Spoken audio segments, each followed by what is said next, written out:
اعوذ باللہ من الشیطان الرجیم بسم اللہ الرحمن الرحیم الحمد للہ رب العالمین والصلاة والسلام علی محمد وعلى آلہ الطیبین الطاہرین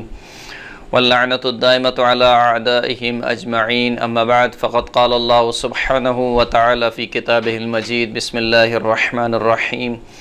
شہر رمضان الذی انزل فیہ القرآن ھدی للناس وبینات من الھدی والفرقان۔ محترم ناظرین کرام، قرآن مجید کے 29ویں پارے کا خلاصہ پیش خدمت ہے۔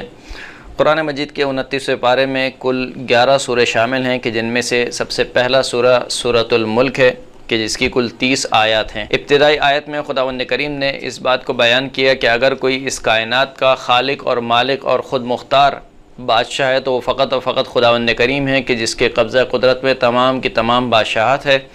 اور اس کی بادشاہت کی سب سے بڑی دلیل یہ ہے کہ اس نے موت کو بھی خلق کیا ہے اور اس نے حیات کو بھی خلق کیا ہے۔ خداوند کریم ارشاد فرماتا ہے کہ تبارک الذی بیدہ الملک وہو علی کل شیء قدیر، کہ بابرکت ہے وہ ذات کہ جس کے قبضہ قدرت میں تمام کا تمام ملک ہے اور وہ ہر چیز پر قادر ہے۔ الذی خلق الموت والحیاۃ لیبلوکم ایکم احسن عملا وہو العزیز الغفور، کہ خداوند کریم وہ ہے کہ جس نے موت کو بھی خلق کیا اور اس نے حیات کو بھی خلق کیا، اور موت اور حیات کو کیوں خلق کیا؟ تمہیں آزما سکے کہ تم میں سے کون سب سے بہترین عمل انجام دینے والا ہے۔ وَهُوَ الْعَزِيزُ الْغَفُورُ، اور خداوند کریم غالب آنے والا بھی ہے اور بہت زیادہ بخشنے والا بھی ہے۔ اس کے بعد خداوند کریم نے اپنی توحید کو بیان فرماتے ہوئے آسمان کی خلقت کی طرف اشارہ کیا اور اس کائنات کے نظام کے بے عیب ہونے کو اپنی توحید کی سب سے بڑی نشانی قرار دیا کہ اگر تمہیں اس کائنات میں کوئی عیب نظر آ جائے اور اپنی نظروں کو دوڑاؤ، یہاں تک کہ کہا کہ دوبارہ اپنی نظروں کو دوڑاؤ اور تمہاری نظریں جو ہے وہ ہمارے کائنات میں عیب تلاش کرنے کے لیے ڈھونڈ کر یہاں تک کہ نامراد واپس پلٹ آئیں گی اور وہ ضعیف ہو جائیں گی، لیکن انہیں ہمارے نظام میں کوئی عیب نہیں دکھائی دے گا۔ پھر اس کے بعد خداوند کریم نے کفار کے عذاب کا تذکرہ کیا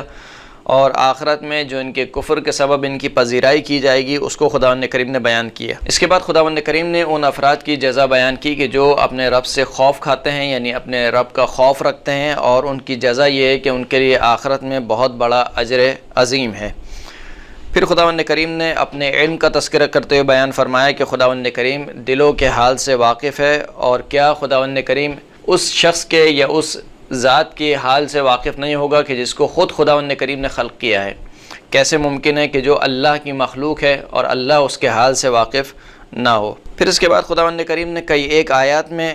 زمین اور آسمانوں میں اپنی نشانیوں کو بیان فرمایا اور قیامت کا تذکرہ کیا اور بیان فرمایا کہ قیامت کا علم جو ہے وہ فقط و فقط خداوند کریم کے پاس ہے، خداوند کریم جانتا ہے کہ کب قیامت آئے گی۔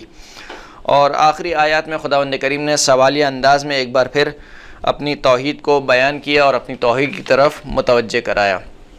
اس کے بعد جو اگلی سورہ ہے وہ سورہ مبارکہ قلم ہے کہ جس کی کل 52 آیتیں ہیں۔ اس سورہ کی ابتدا میں خداوند کریم نے قلم کی قسم کھائی اور جو یہ قلم سے سطریں لکھتے ہیں ان کی قسم کھا کر اس بات کو بیان فرمایا کہ رسول خدا صلی اللہ علیہ وآلہ وسلم اپنے رب کی نعمت کے سبب مجنون نہیں ہیں، اور رسول اللہ کے لیے ایک بہت بڑا اجر عظیم ہے، اور رسول اللہ صلی اللہ علیہ وآلہ وسلم اخلاق کے عظیم ترین مرتبے پر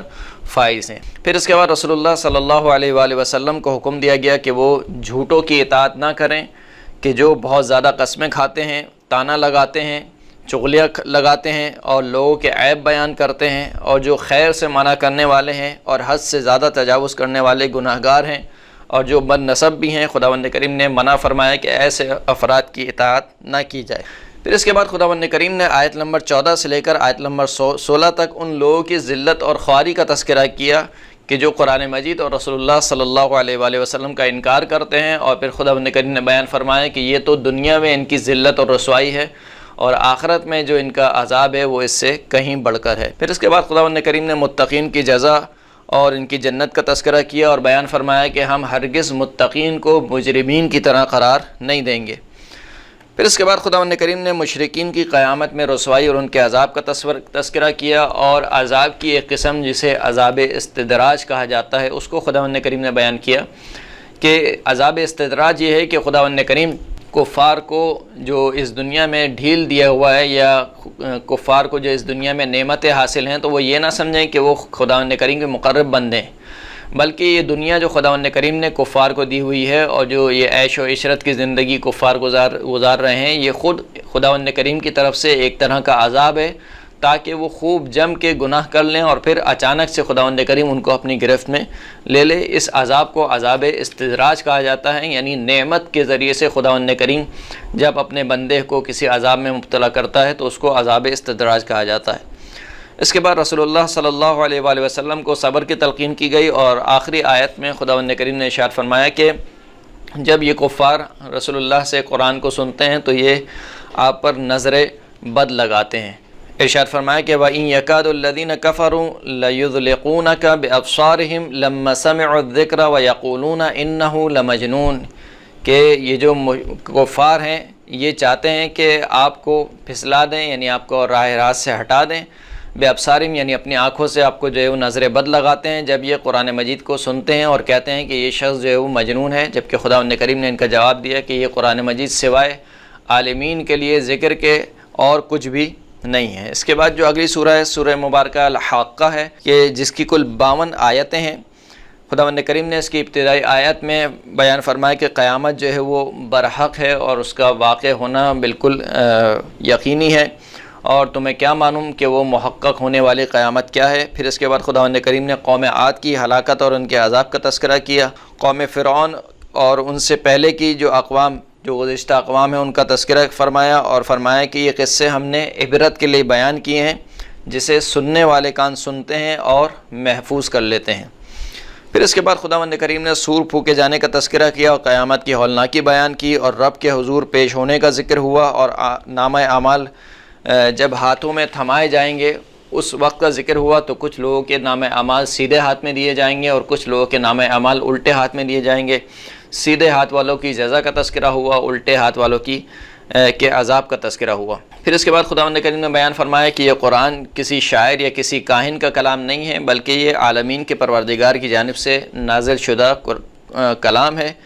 اور پھر فرمایا کہ اگر ہمارے رسول بھی نعوذ باللہ ہم پر کوئی جھوٹ باندھے تو ہم اپنے رسول کو بھی اس کی گردن سے پکڑ لیں گے۔ پھر اس کے بعد خداوند کریم نے بیان فرمایا کہ قرآن متقین کے لیے نصیحت ہے، کافروں کے لیے حسرت ہے، اور یہ قرآن برحق ہے۔ اس کے بعد کی جو اگلی سورہ ہے وہ سورہ مبارکہ معارج ہے، کہ جس کی کل 44 آیتیں ہیں۔ ابتدائی آیت میں خداوند کریم نے قیامت کے عذاب کا تذکرہ کیا کہ وہ واقع ہو کر رہے گا اور کافر اس سے بچ نہیں سکتے، اور قیامت کا دن وہ دن ہوگا کہ جس کے ایک دن کی مقدار 50,000 سال کے برابر ہے، یعنی دنیاوی 50,000 سال کے برابر جس کے ایک دن کی مقدار ہے، اور کفار جو ہے وہ قیامت کو بہت دور سمجھتے ہیں، جبکہ قیامت جو ہے وہ بہت ہی نزدیک ہے۔ پھر اس کے بعد خداوند کریم نے مزید قیامت کی ہولناکی کو بیان کرتے ہوئے ارشاد فرمایا کہ قیامت کے دن آسمان جو ہے وہ تیل کی مانند جو ہے وہ چھلک رہا ہوگا، اور پہاڑ جو ہے وہ اون کی مانند ہوں گے، اور جس دن کے عذاب سے بچنے کے لیے کفار یہ چاہیں گے کہ جو کچھ زمین پر روئے زمین پر ہے وہ سب کا سب اس عذاب سے بچنے کے لیے فدیے کے طور پر دے دیں، یہاں تک کہ اپنے ماں باپ کو، یہاں تک کہ اپنے بھائی بہن کو، یہاں تک کہ اپنی اولاد کو بھی وہ چاہیں گے کہ اس عذاب سے بچنے کے لیے فدیے کے طور پر دے دیں، لیکن ہرگز ان سے یہ عذاب ٹالا نہیں جائے گا۔ اس کے بعد خداوند کریم نے انسان کی چند بری خصلتوں کا تذکرہ کیا کہ انسان جو ہے وہ ایک تو کچے دل کا مالک ہے، دوسرا مصیبت کے وقت جو ہے وہ بے تابی کرتا ہے اور جزا اور فضا کرتا ہے، اور جب اسے کوئی نیکی ملتی ہے تو یہ بخل سے کام لیتا ہے۔ خداوند کریم ارشاد فرماتا ہے کہ ان الانسان خلق ہلوعا اذا مسہ الشر جزوعا واذا مسہ الخیر منوعا، کہ بتحقیق اس انسان کو جو ہے وہ کچے دل والا خلق کیا،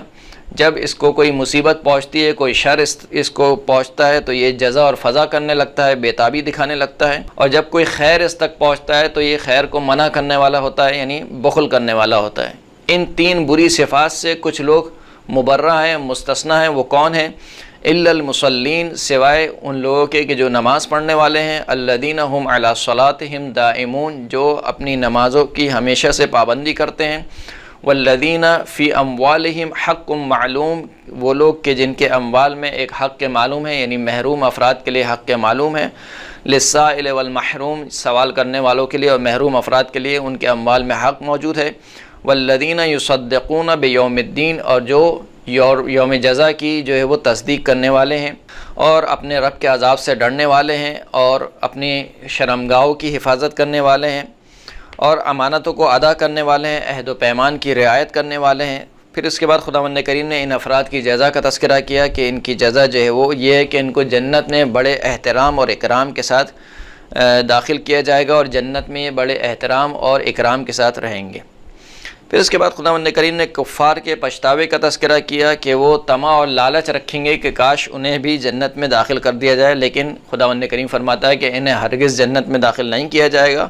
اور پھر فرمایا کہ ان کو ان کے حال پر چھوڑ دیں اور یہ اسی دنیا کی مستی میں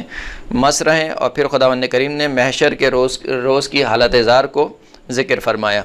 اس کے بعد اگلی سورہ مبارکہ نوح ہے کہ جس کی کل 28 آیتیں ہیں۔ اس سورہ میں خداوند کریم نے حضرت نوح علیہ السلام اور ان کی قوم کا تذکرہ فرمایا کہ حضرت نوح نے کس طریقے سے صبح و شام اپنی قوم کو توحید کی طرف دعوت دی، ان کو استغفار کرنے کی طرف دعوت دی، ان کو توبہ کرنے کی طرف دعوت دی، لیکن ان کی قوم جو ہے وہ اپنی ہٹ دھرمی پر اٹی رہی، یہاں تک کہ حضرت نوح کا قول خداوند کریم نے نقل فرمایا کہ حضرت نوح نے خدا کی بارگاہ میں عرض کی وَإِنِّي كُلَّمَا دَعَوْتُهُمْ لِتَغْفِرَ لَهُمْ جَعَلُوا أَصَابِعَهُمْ فِي آذَانِهِمْ وَاسْتَغْشَوْا ثِيَابَهُمْ وَأَصَرُّوا وَاسْتَكْبَرُوا اسْتِكْبَارًا، کہ میں جب بھی ان کو پکارتا ہوں کہ یہ جو ہے وہ مغفرت طلب کریں، خداوند کریم کی بارگاہ میں مغفرت طلب کریں، تو یہ اپنے انگلیوں کو اپنے کانوں میں ڈال لیتے ہیں اور اپنے کپڑوں کو اوڑھ لیتے ہیں اور مصر رہتے ہیں اپنی ہٹ درمی پر، اور میری دعوت کے مقابلے میں استکبار یعنی تکبر سے کام لیتے ہیں۔ صبح و شام حضرت نوح علیہ السلام نے مسلسل اپنی قوم کو استغفار کی دعوت دی اور استغفار کے فائدے بھی گنوائے کہ دیکھو استغفار کرو، توبہ کرو، اگر تم استغفار کرو گے خداوند کریم تمہارے مال میں برکت عطا کرے گا، تمہاری اولاد میں برکت عطا کرے گا اور تمہیں جنت میں داخل کرے گا۔ لیکن اس کے باوجود جب حضرت نوح کی قوم نہیں مانی تو پھر حضرت نوح کو خدا کی بارگاہ میں دعا کرنی پڑی، اور حضرت نوح علیہ السلام نے فرمایا کہ وَقَالَ نُوحٌ رَبِّ لَا تَذَرْ عَلَى الْأَرْضِ مِنَ الْكَافِرِينَ دَيَّارًا إِنَّكَ إِن تَذَرْهُمْ يُضِلُّوا عِبَادَكَ وَلَمْ يَلِدُوا إِلَّا فَاجِرًا كَفَّارًا، کہ حضرت نوح علیہ السلام نے اپنے پروردگار سے عرض کی کہ اے میرے پالنے والے، تو روئے زمین پر کسی کافر کو رہنے سہنے والا نہ چھوڑ، اگر تو انہیں چھوڑ دے گا تو یہ یقیناً تیرے اور بندوں کو بھی گمراہ کریں گے اور یہ فاسق اور فاجروں کے علاوہ کسی اور کو جنم نہیں دیں گے، یعنی یہ خود بھی فاسق و فاجر ہیں اور ان کے بعد جو ان کی اولاد آئے گی وہ بھی فاسق و فاجر ہی ہوگی، تو لہٰذا اب ان کا روئے زمین کے نیچے چلے جانا ہی زیادہ بہتر ہے روئے زمین کے اوپر رہنے سے۔ تو پھر حضرت نوح علیہ السلام نے دعا کی اور پھر وہ پورا واقعہ ہوا اور ان کے قوم کو جو ہے وہ خداوند کریم کے عذاب نے گھیر لیا۔ اس کے بعد کا جو سورہ ہے وہ سورہ مبارکہ جن ہے کہ جس کی کل 28 آیتیں ہیں۔ ابتدائی آیت میں خداوند کریم نے ان جنوں کا تذکرہ کیا کہ جو رسول اللہ صلی اللہ علیہ وآلہ وسلم کے پاس حاضر ہوئے، انہوں نے قرآن مجید کو سنا، اس پر ایمان لائے اور پھر اپنی قوم کے پاس پلٹے اور اپنی قوم کو جو ہے وہ دعوت دی توحید کی اور قرآن مجید کا تعارف کرایا۔ اور پھر اس کے بعد جو جنوں کی ایک تعداد تھی جو اپنے غلط عقیدے سے جو ہے انہوں نے توبہ کی اور اللہ پر ایمان لے آئے، رسول اللہ پر ایمان لے آئے اور اپنے جو ان کے غلط عقیدے تھے اس سے منہ پھیر لیا، یہاں تک کہ کہنے لگے کہ وَإِنَّا لَمَّا سَمِعْنَا الْهُدَىٰ آمَنَّا بِهِ فَمَن يُؤْمِن بِرَبِّهِ فَلَا يَخَافُ بَخْسًا وَلَا رَهْقًا، کہ بے تحقیق جب ہم نے ہدایت کو سنا تو ہم اس پر ایمان لے آئے، اور جو بھی اپنے رب پر ایمان لائے گا اسے نہ کسی نقصان کا اندیشہ ہوگا اور نہ ہی اسے کوئی کسی ظلم و ستم کا کوئی خوف ہوگا۔ پھر اس کے بعد خداوند کریم نے جنوں کی ایک دوسرے گروہ کا تذکرہ کیا کہ جو اللہ پر ایمان نہیں لائے اور جو کافر رہے، اور خداوند کریم نے ان کے لیے ان کو جہنم کا ایندھن قرار دیا۔ پھر اس کے بعد خداوند کریم نے بیان فرمایا کہ مساجد جو ہیں وہ فقط اور فقط اللہ کے لیے ہیں اور اللہ کے علاوہ مساجد میں کسی اور کی عبادت نہ کی جائے۔ آیت نمبر 18 میں خداوند کریم ارشاد فرماتا ہے کہ وَأَنَّ الْمَسَاجِدَ لِلَّهِ فَلَا تَدْعُوا مَعَ اللَّهِ أَحَدًا، کہ بتحقیق مساجد جو ہیں وہ اللہ کے لیے ہیں، پس اللہ کے ساتھ کسی ایک کو بھی نہ پکارو۔ یہاں پر پکارنے سے مراد جو ہے وہ عبادت کرنا ہے۔ پکارنے کا مطلب یہ نہیں ہے کہ کسی کو آواز لگائی جائے، ورنہ اگر یہی مطلب ہوتا کہ کسی کو آواز لگانا جو ہے وہ پکارنے کا مطلب ہوتا تو مسجد میں رہ کر جیسے مثال کے طور پر ایک نمازی کسی دوسرے نمازی کو اگر آواز لگائے یا پکارے تو کیا نعوذ باللہ اس نے شرک کیا؟ کوئی بھی نہیں کہتا کہ اس نے شرک کیا، بلکہ یہاں پر پکارنے سے مراد عبادت ہے، یعنی اللہ کے ساتھ کسی اور خدا کی عبادت نہ کی جائے۔ اس کے بعد رسول اللہ صلی اللہ علیہ وآلہ وسلم کی دعوت توحید کا تذکرہ ہوا کہ رسول اللہ صلی اللہ علیہ وآلہ وسلم نے کفار سے کہا کہ میں تمہیں ایک خدا کی عبادت کی طرف دعوت دیتا ہوں، اور پھر خداوند کریم نے غیب کے علم کا تذکرہ کرتے ہوئے فرمایا کہ غیب کا جو علم ہے وہ فقط اور فقط خداوند کریم جانتا ہے، یا پھر وہ جانتا ہے کہ جس سے اللہ راضی ہو جائے، یعنی غیب کا علم جو ہے وہ اللہ جانتا ہے، اور اللہ کے علاوہ اگر اللہ نے کسی کو غیب کا علم دیا ہے تو اس کو دیا ہے کہ جس سے اللہ راضی ہو گیا۔ خداوند کریم ارشاد فرماتا ہے کہ عالم الغیب فلا یظہر علی غیبہ احدا، خداوند کریم غیب کا جاننے والا ہے اور اس نے غیب پر کسی کو بھی علم نہیں دیا، اطلاع نہیں دی، الا من ارتضی من رسول، مگر یہ کہ سوائے اس شخص کے کہ جس سے وہ راضی ہو گیا رسولوں میں سے۔ اس کے بعد اگلی سورہ سورہ مبارکہ مزمل ہے کہ جس کی کل 20 آیتیں ہیں۔ ابتدائی آیت میں رسول اللہ صلی اللہ علیہ وآلہ وسلم کی عبادت کا تذکرہ ہوا اور ان کی شب بیداری کا ذکر کرتے ہوئے خداوند کریم نے ارشاد فرمایا کہ اے حبیب راتوں کو جاگ کر ہماری عبادتیں کیا کریں، مگر کم عبادتیں کیا کریں، یا تو قرآن رات کے کچھ حصے میں، آدھے حصے میں، یا ایک تہائی حصے میں ہماری عبادت کیا کریں۔ اور رسول خدا صلی اللہ علیہ وآلہ وسلم کو حکم دیا گیا کہ قرآن مجید کو ٹھہر کے پڑھیں۔ اور پھر خداوند کریم نے شب بیداری یعنی رات کو جاگ کر خداوند کریم کی عبادت کرنے کا ایک بہت بڑا فائدہ بیان فرمایا کہ ان ناشئۃ اللیل ہی اشد وطئا واقوم قیلا،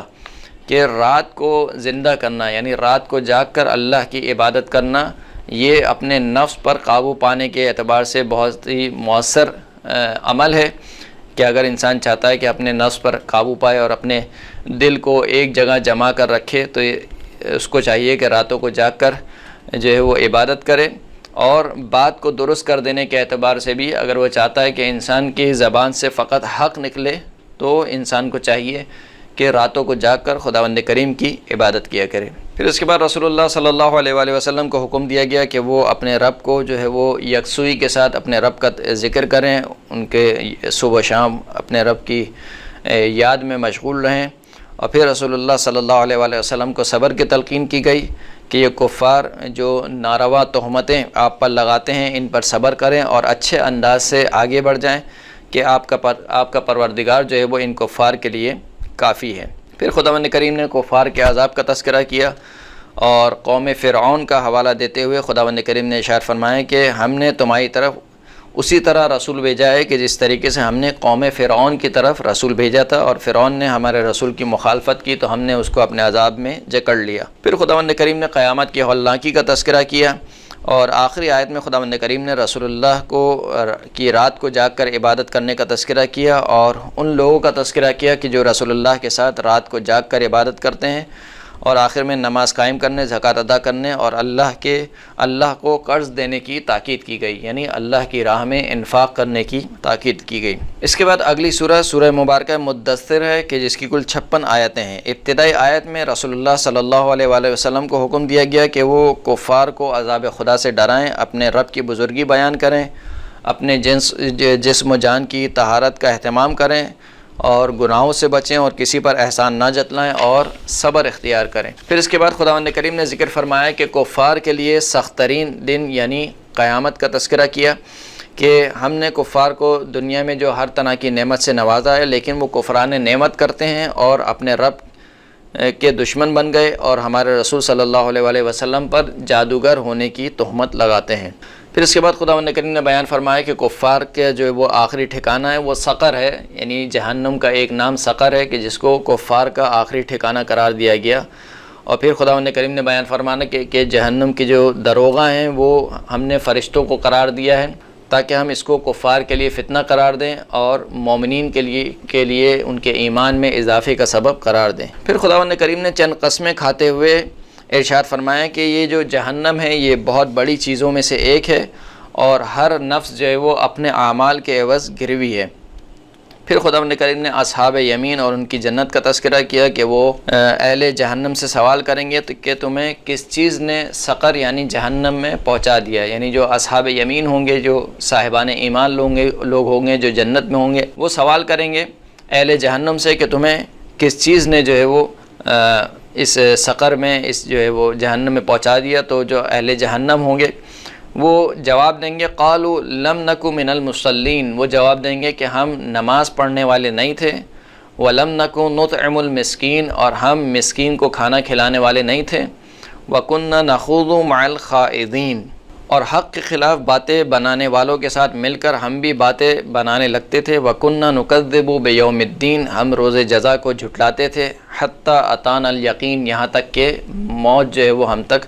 آ پہنچی۔ پھر اس کے بعد خداوند کریم نے آخرت میں کفار کی حالت زار کو بیان کرتے ہوئے ارشاد فرمایا کہ یہ ایک نصیحت ہے، پس جو نصیحت لینا چاہے وہ نصیحت لے، اور اللہ جو ہے وہ اہل تقوی بھی ہے اور اہل مغفرت بھی ہے۔ اس کے بعد جو اگلی سورہ ہے وہ سورہ مبارکہ قیامہ ہے،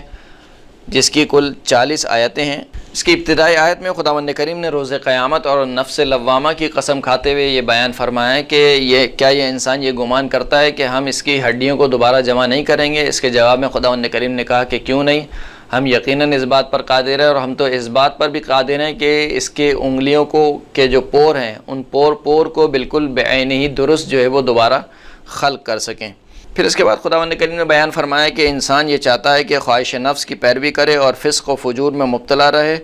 اور وہ سوال کرتا ہے کہ قیامت جو ہے وہ کب برپا ہوگی۔ اس کے جواب میں خداوند کریم نے فرمایا کہ قیامت جو ہے وہ اس کا علم اللہ کے پاس ہے، اور پھر قیامت کی کچھ نشانیاں اور اس کی ہولناکی بیان کی گئیں کہ جس دن انسان کہہ اٹھے گا کہ اب راہ فرار کہاں ہے، یعنی انسان کہے گا کہ اس دن سے جو ہے وہ فرار کا راستہ کہاں ہے، تو خداوند کریم کی جانب سے ندا آئے گی کہ آج کے دن کوئی راہ فرار نہیں ہے سوائے اپنے رب کے حضور پیش ہونے کے، اور پھر پروردگار انسان کو اس کے اعمال سے باخبر کرے گا۔ پھر اس کے بعد خداوند کریم بیان فرماتا ہے کہ روز قیامت جو ہے وہ کسی قسم کی عدالت لگانے کی یا نامہ اعمال دینے کی ضرورت ہی نہیں ہے، بل الانسان علی نفسی بصیرہ، بلکہ انسان خود اپنے نفس پر خبر رکھتا ہے، وہ خود اپنے آپ کو جانتا ہے کہ وہ پچھلی زندگی جو گزار کر آیا ہے وہ کیسی گزار کر آیا ہے، لہٰذا اس دن حساب و کتاب کے لیے، فیصلے کے لیے خود انسان ہی اپنے نفس کے لیے کافی ہے۔ پھر اس کے بعد خداوند کریم نے رسول اللہ صلی اللہ علیہ وآلہ وسلم کو حکم دیا کہ وہ وحی الہی کو پڑھنے میں جلدی نہ کریں، اور قرآن کو جمع کرنا، اسے پڑھوانا اللہ کے ذمہ ہے، اور اس کے بیان کی ذمہ داری بھی اللہ کی ہی ہے۔ پھر اس کے بعد دوبارہ قیامت کا تذکرہ ہوا کہ قیامت کے دن کچھ چہرے جو ہے وہ تر و تازہ ہوں گے اور اپنے رب کی رحمت کے منتظر ہوں گے، اور کچھ چہروں پر جو ہے وہ پھٹکار برس رہی ہوگی، اور پھر قیامت کے احوال کو خداوند کریم نے ذکر فرمایا۔ آخر میں دوبارہ اٹھائے جانے کو یاد دلاتے ہوئے خداوند کریم نے فرمایا کہ کیا یہ انسان گمان کرتا ہے کہ اسے خلق کر کے ہم نے ایسے ہی چھوڑ دیا ہے، یعنی کیا انسان گمان کرتا ہے کہ یہ ایک مرتبہ خلق ہو گیا ہے، اور جانوروں کی طرح جس طریقے سے جانور جو وہ اس دنیا میں آتے ہیں، کھاتے ہیں، پیتے ہیں اور پھر مر جاتے ہیں، اور پھر اس کے بعد ان کا کوئی پرسان حال نہیں ہے، کیا یہ انسان بھی یہی گمان کرتا ہے کہ ہم نے انسان کو جانوروں کی طرح خلق کیا ہے کہ وہ اس دنیا میں آئے گا، کھائے گا، پیے گا، مر جائے گا، اور اس کے بعد اس کا کوئی دوبارہ جو ہے حساب کتاب نہیں ہوگا؟ بلکہ ہرگز ایسا نہیں ہے۔ کیا انسان اپنی خلقت کو بھول گیا ہے کہ وہ ایک نطفہ تھا، پھر نطفے سے ہم نے جو ہے وہ لڑکی اور لڑکے کو بنایا؟ تو جو خداوند کریم اس طریقے سے انسان کو خلق کر سکتا ہے، کیا وہ دوبارہ انسان کو خلق کرنے پر قادر نہیں ہے؟ یقیناً خداوند کریم دوبارہ بھی انسان کو خلق کرنے پر قادر ہے۔ اس کے بعد اگلی سورہ مبارکہ انسان ہے، جس کو سورہ حل عطا بھی کہا جاتا ہے، اور جس کو اہل بیت اطہار کا قصیدہ بھی کہا جاتا ہے۔ اس کی کل 31 آیتیں ہیں۔ ابتدائی آیت میں خداوند کریم نے انسان کی خلقت کا حوالہ دیتے ہوئے ارشاد فرمایا کہ ہم نے انسان کو ملے جلے نطفے سے، مادے سے خلق کیا تاکہ ہم اس کو آزمائیں، اور ہم نے اس کو ہدایت کی راہ بھی دکھلا دی اور ہم نے اس کو گمراہی کی راہ بھی دکھلا دی، دونوں راستے اس کو دکھلا دیے۔ اب چاہے تو ہمارا شکر گزار بندہ بنے، اور چاہے تو ہماری نعمتوں کا کفر کرنے والا بندہ بنے۔ پھر اس کے بعد خداوند کریم نے کفار کے عذاب کا تذکرہ کیا کہ ہم نے کفار کے لیے زنجیر طوق اور شعلوں والی آگ کو آمادہ کر رکھا ہے، اور پھر نیکوکاروں کی جزا کا تذکرہ ہوا، اور پھر اہل بیت اطہار کی نظر کا تذکرہ کرتے ہوئے خداوند کریم نے ارشاد فرمایا کہ یوفون بالنذر ویخافون یوما کان شرہ مستطیرا، کہ یہ اہل بیت اطہار اپنی نظروں کو وفا کرتے ہیں، ادا کرتے ہیں، اور اس دن سے ڈرتے ہیں کہ جس دن کی جو برائی ہوگی وہ سب پر جو ہے وہ غالب ہوگی، سب کو اس نے اپنے گھیرے میں لیا ہوا ہوگا۔ وَيُطْعِمُونَ الطَّعَامَ عَلَى حُبِّهِ مِسْكِينًا وَيَتِيمًا وَأَسِيرًا، اور یہ کھانا کھلاتے ہیں باوجود اس کے کہ خود کھانے کی چاہت رکھتے ہیں، مگر اس کے باوجود یہ جو ہے وہ کھانا کھلاتے ہیں مسکینوں کو اور یتیموں کو اور اسیروں کو، اور کہتے ہیں کہ انما نطعمکم لوجہ اللہ لا نرید منکم جزاء ولا شکورا، کہ ہم نے جو تمہیں کھانا کھلایا فقط اور فقط اللہ کی خوشنودی کے لیے کھلایا ہے، نہ تم سے کوئی جزا چاہتے ہیں اور نہ ہی تم سے کوئی شکریہ کے ہم طالب ہیں۔ پھر اس کے بعد آخرت میں جو خداوند کریم اہل بیت اطہار کا احترام اور اکرام کرے گا اور ان کو جن نعمتوں سے نوازے گا اس کو خداوند کریم نے ذکر فرمایا، اور پھر رسول اللہ صلی اللہ علیہ وآلہ وسلم کو صبر کی تلقین کی گئی اور کفار کی اطاعت نہ کرنے کا حکم دیا گیا، اور صبح و شام اللہ کو یاد کرنے کا حکم دیا۔ پھر اس کے بعد ذکر ہوا کہ یہ کفار جو ہے وہ دنیا سے محبت رکھتے ہیں اور دنیا کی محبت ہی ان کی ہدایت کی راہ میں رکاوٹ ہے، یعنی یہ ہدایت کی طرف اس وجہ سے نہیں آتے ہیں یا ہدایت کو اس وجہ سے قبول نہیں کرتے ہیں کیونکہ یہ دنیا کے بہت زیادہ محب ہیں اور شدید محبت کرتے ہیں دنیا سے۔ اس کے بعد اگلی سورہ مبارکہ مرسلات ہے کہ جس کی کل 50 آیتیں ہیں۔ ابتدائی آیت میں چند قسمیں کھا کر خداوند کریم نے بیان فرمایا کہ جس چیز کا تم سے وعدہ کیا گیا یعنی قیامت، وہ یقیناً واقع ہو کر رہے گی، اور پھر قیامت کی ہولناکی کو بیان فرمایا، اور پھر بیان فرمایا کہ یہ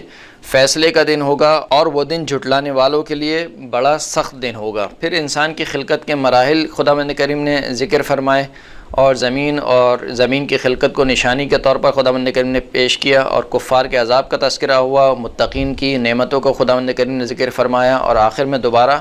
کفار کو مخاطب کر کے کہا گیا کہ یہ دنیا کی چند روزہ زندگی کے مزے لے رہے ہیں، اور یہ جو ہے وہ دنیا کی چند روزہ زندگی کے مزے لے لیں، آخرت میں ان کے لیے ہمیشہ ہمیشہ کے لیے رہنے والا عذاب ہے۔ یوں اس طریقے سے اس پارے کا اختتام ہوتا ہے۔ وآخر الدعوانا ان الحمد للہ رب العالمین۔